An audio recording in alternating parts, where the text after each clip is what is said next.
Good afternoon. Good afternoon. My name is Armando Walle. I'm a member of the Texas Legislature from Harris County. Have served in Harris County, or served Harris County for the last 8 terms. I'm a proud member of the Mexican American Legislative Caucus, serve as their general counsel, but also serve as the chair of the Legislative Study Group. It's the only caucus that actually analyzes every bill that reaches the House floor. And so I do want to acknowledge the work that our Legislative Study Group folks, and I appreciate Chairman Martinez-Fisher for inviting us to participate in this press conference. And I also want to thank our teachers that are standing, members of the TSTA that are standing behind us. I want to give them a round of applause.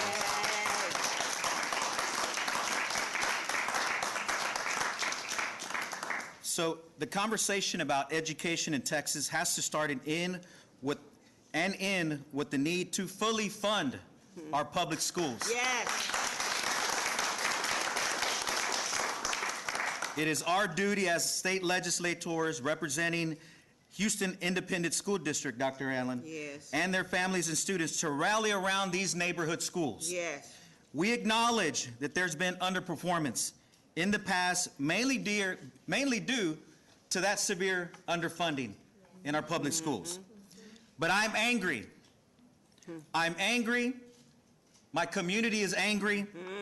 Teachers are angry. Yes. When this idea of taking over schools was a proposal in front of my colleagues, I voted against it. And I'll keep voting against those proposals.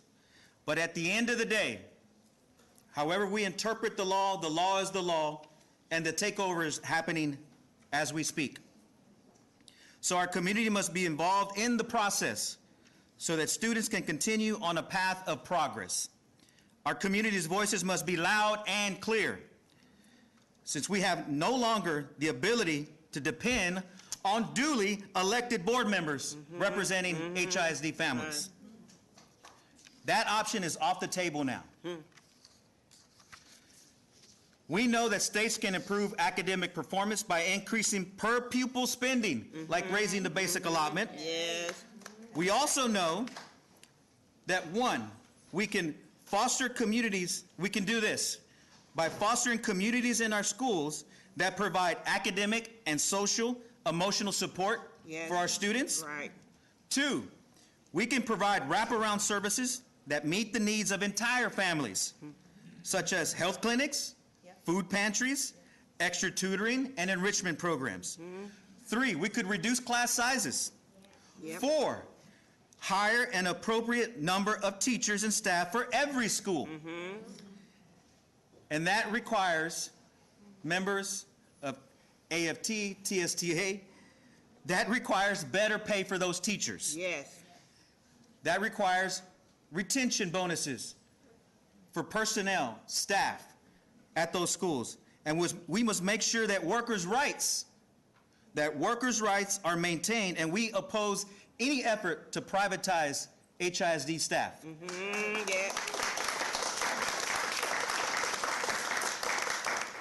The Houston delegation at the state legislature must come together to help these individual schools. We will. We will be loud advocates. Dr. Allen, we will be loud advocates That's right. for every student, every family, and every zip code. Every. Doesn't matter where you come from. That's right. We will advocate for you here in the legislature. Absolutely. We will continue to fight in the legislature to pass laws to correct this injustice, but those changes are months away. Unfortunately, that takeover is happening as we speak. We need to come together as a community and support these schools and educators throughout this process.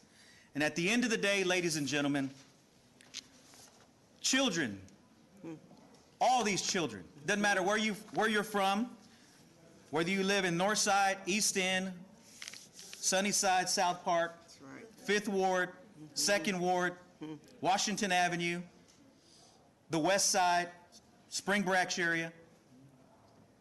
At the end of the day, these children should not suffer for the mistakes of adults. That's right. At the end of the day, we will fight for these schools. We will fight for these families. Thank you. I know we will have some comments in Spanish. I know there's some folks in Spanish that need a Spanish comment. I can comment in Spanish after the press conference because I know we have Mr. Chairman, we have a long agenda. But thank you and appreciate the opportunity to speak to you. Thank you.